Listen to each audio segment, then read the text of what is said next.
Mr. Speaker, I rise today in strong support of H.R. 1615, the Gas Stove Protection and Freedom Act. This bipartisan legislation is pragmatic policymaking, one that safeguards the availability, use, and affordability of gas stoves. By placing restrictions on the actions of the Consumer Product Safety Commission, an important federal regulatory agency, this act will help preserve access to traditional gas stoves for all Americans. Now, why is this important? Because the government should not be in the habit of restricting consumer choice or access to appliances that are integral to our everyday lives. Now, my colleagues on the other side of the aisle will stand here and say till they're blue in the face that they don't want to ban gas stoves and that it's ridiculous that anyone would dare claim that it's happening.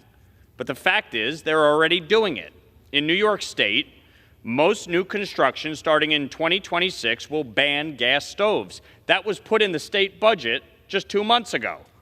According to the U.S. Energy Information Administration, nearly 62% of households in New York State have a natural gas cooking appliance. A potential efficiency standard can be financially detrimental to millions of New Yorkers. Now, if you look at the sign, it's talking about 23 hours more that Americans will have to use per year boiling water under this potential regulation. Guess what? 70% of electricity is generated by natural gas. You'll be using more natural gas, not less. And over the past 2 decades, natural gas has reduced carbon emissions by 60% greater than renewables.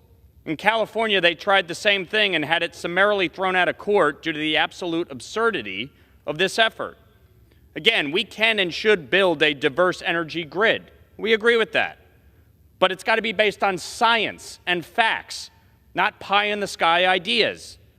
We simply cannot outright ban sources of energy and appliances that millions of Americans rely on.